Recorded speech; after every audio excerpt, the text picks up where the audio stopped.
النهارده بقى يا قمر كده. يعني مش عايزه اقول لكم شوي السمك بقى بقد ايه دلوقتي. بتجيب السمك بسعر، وكمان الشوي بيبقى تقريبا نفس سعر السمك بالظبط. فالنهارده ان شاء الله هنشويه كده في البيت بطريقه جميله جدا جدا. والله ما خد 10 دقايق على النار، مش هقولك في فرن البوتاجاز ولا الكلام ده. لا، على عين البوتاجاز من فوق هتعملي بجد احلى سمك النهارده.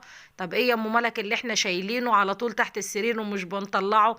النهارده ان شاء الله هتشوفوها معايا باذن الله، بس خليكم معايا لاخر الفيديو. هقول لكم دلوقتي عملنا السمك الجميل ده ازاي، وايه الحاجه اللي انا عامله عليها عنوان الفيديو. زي ما انتوا عارفين طبعا، ان شاء الله يعني كلكم بقى هتطلعوها وهتستعملوها بعد الفيديو ده ان شاء الله. تعالوا بس كده نسمي الله ونصلي على سيدنا محمد، اللهم صل وسلم وبارك عليه. اول حاجه بقى كده نحضر خلطه السمك الجميله اللي انتوا شايفينها دي. جبت بقى الطبق البلاستيك، ومعايا كمان معلقتين من التوم المفروم، ومعايا معلقتين من الشطة، هريسة الشطة الحراقة طبعا اختياري زي ما تحبي. ومعايا جزر مبشور، ومعايا كمان كزبرة خضراء، ومعايا شوية فلفل ألوان. وهنحط ليمونة حلوة كده أو ليمونتين على قد اللي عندك يعني، وكمان هنحط شوية خل. وهنحط بقى التوابل بتاعتنا. بجد الخلطة دي جبارة، اتمنى ان انتوا تجربوها للسمك المشوي. بجد جميلة جدا جدا جدا. بجد مش هتلاقي احلى منها. وفي حاجة كمان تخلي لي خلطة السمك ما شاء الله، يعني ريحتها وطعمها تجنن. زي ما انتوا شايفين كده انا حطيت كل الخضار، وهبدأ ان انا ابهره كده بالطريقة دي. هضيف بقى الملح، وهحط كمان كزبرة ناشفة، وهحط كمون. وهنضيف ايه كمان يا ملوكة. وطبعا اهم حاجة خلطة السمك. خلطة السمك دي يا حبايبي بتتجاب جاهزة كده من عند العطار. مش انت بتعمليها في البيت، لا بتتجاب جاهزة كده. بتجيبي من عند اي عطار تقولوا له بس خلطة سمك مشوي تمام. وكمان هحط شوية بابريكا زي ما شفتوا كده. وطبعا تكون بقى الخلطة بتاعتنا جاهزة معايا. انا قلت لكم التوابل اللي انا حطيتها بس مش بالترتيب. طبعا علشان بس ما انساش حاجة.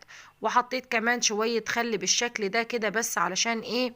الخلطة بتاعتنا ما تبقاش ناشفة تمام.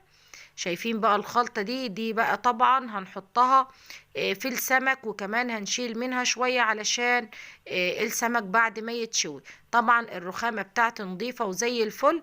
فأنا أي حاجة بتقع عليها بشيلها وبستخدمها تاني تمام. زي ما انتوا شايفين كده تقلبي بقى الخلطة كويس. ونجيب بقى بولة ونبدأ نشيل فيها، يعني هنقول 3/4 الخلطة أو نصها تمام. طبعا على حسب الكمية اللي انت عايزاها. مش عايزه اقول لكم اسعار السمك اليومين دول عامله ازاي، فانا جايباه بصراحه سمك وسط كده بتاع الشوي. بحب بصراحه اجيب الصغير ده للشوي، بحبه جدا. زي ما انتوا شايفين ما شاء الله، ده اللي انا كنت جايباه 2 كيلو من السمك بالشكل ده كده، منضفاه ومخلياه زي الفل. شايفين ما شاء الله جميل جدا جدا. بس اهم حاجه ما تقشريهوش، ما تشيليش القشره بتاعته، عشان في ناس بتشيلها. بس اهم حاجه في السمك المشوي القشرة بتاعته دي، علشان طبعا بتحميه من ما تخليهوش يلزق معاكي وانت بتشويه، ولا اي حاجة، ولا يبوظ منك ولا الكلام ده تمام. هنجيب بقى الخلطة بتاعتنا كده، وهبدأ ان انا هحشي السمك. ما تجيبيش حاجة ناحية الدماغ تمام. في السمك كده من القلب زي ما انتوا شايفين كده بالشكل ده لغاية ما تملحيه كله. وهنجيب بقى الردة بتاعتنا، وهنبدأ ان احنا نعمل السمك. نقلبه طبعا في الردة. بس تخلي بالك كويس جدا السمك ما توقفيهوش معدول او كده، لا على ظهره كده بالشكل ده. على سيفه كده زي ما انتوا شايفين كده، السلسلة اللي هي بتاعت الظهر توقفيه كده بالشكل ده، علشان الخلطة ما تنزلش منه. وتحاولي على قد ما تقدري الخلطة ما يدخلش فيها ردة من جوه تمام. زي ما انتوا شايفين كده بنقلبه في الردة. طيب ايه بقى يا ام ملك اللي احنا شايلينه على طول تحت السرير كده ومش بنستعمله؟ هي يا حبايب قلبي الصاجة بتاعة الفرن. صاج الفرن ده بجد جميل جدا جدا، اول مرة اجربه في الشوي. بصراحة كنت محتارة هشوي ازاي، وبعدين طلعته بقى ايه، قلت ان الاوان بقى كده طلعه من تحت السرير ونستعمله.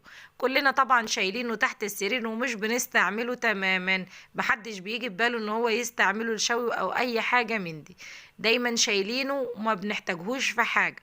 بس جه الوقت بقى اللي نطلعه فيه، زي ما انتوا شايفين كده، طلعته بقى وغسلته، اديته غسلة جميلة كده بالمية بقى والبريل، وخليته زي الفل زي ما انتوا شايفين. شغلت بقى التلات عيون بالشكل ده علشان كله طبعا يبقى سخن وما يبقاش فيه حتة باردة تماما، لان السمك المشوي بيحتاج درجة حرارة عالية. فزي ما انتوا شايفين كده، رشة ردة مع رشة ملح علشان طبعا السمك ما يلزقش منك. تمام، اهم حاجة الخطوة دي. وتشوفي بقى كده تبدأي لما تلاقيها سخنت معاكي بالشكل ده كده، تبدأي بقى ترصي السمك بتاعك. تمام، لو حسيت ان في سمكية ما عليهاش ردة ممكن ترجعيها في الردة تاني، علشان طبعا يبقى كله متغلف معاكي بالردة وما يلزقش منك، اللحم بتاع السمك ما يلزقش منك في الصاج. بس بجد رشة الملح مع الردة جميلة جدا جدا، مش هتخليه يلزق منك تماما، وهيتشال معاكي بكل سهولة. زي ما انتوا شايفين كده، هيبدأ بقى ان هو ياخد لون واحدة واحدة. طبعا النار بتبقى عالية في الاول، وتبدأي انك تهديها يا دوب سنة صغيرة. تمام، لان السمك المشوي عايز النار العالية وعلى طول، يعني تاخدي بالك ما تمشيش، ما تسيبهوش وتمشي من قدامه. تمام، زي ما انتوا شايفين كده بدأ ان هو ياخد لون معايا بالشكل ده، وهبدأ ان انا هقلبه على الناحية التانية. تجيبي بقى المقطع بتاعك او اي حاجة عندك تبدأي انك تقلبي بيها، بس بصراحة احلى حاجة المقطع في تقليب السمك بالشكل اللي انتوا شايفينه ده. جميل جدا جدا، بدأ يستوي معايا والله يا بنات، ما خد معايا مش هقولك ازيد من ربع ساعة على النار، وكنت شوياه وكان زي الفل طبعا، وعاملاه في البيت وخلطة نظيفة ومنضفاه وزي الفل. بجد مفيش احسن من حاجة البيت، وكمان توفير بقى للزيت، ولا هتقلي ولا هتعملي صينية ولا اي حاجة من دي. الاكله بتاعتنا النهارده ما فيهاش ولا نقطه زيت. زي ما انتوا شايفين بقى كده الخلطه بتاعتنا، حطيت عليها شويه ميه سخنه، بلاش تحطي عليها ميه ساقعه علشان ما تبردش منك السمك. تمام، شويه ميه سخنين كده على الخلطه بتاعتك علشان بس تبقى ايه، طريه معاكي كده شويه، ويبدا السمك يتشرب منه. شلت بقى السمك على الصينيه بالشكل ده، وبدات احط عليه الخلطه بالشكل ده. بجد جميله جدا جدا جدا، ما كانوش مصدقين ان انا عاملاه في البيت.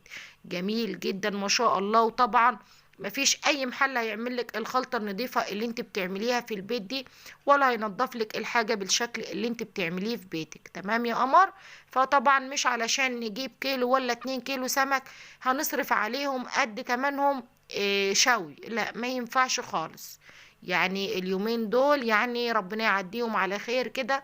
انتوا شايفين الاسعار طبعا، شايفين بقى ما شاء الله قد ايه السمك بتاعي مستوي ما شاء الله، وقلبه زي الفل. كنت عامله كمان شويه رز كده ابيض، وكمان عملنا سلطه خضراء بالشكل ده، بالف هنا وشفا للي ياكل. حط لي بقى لايك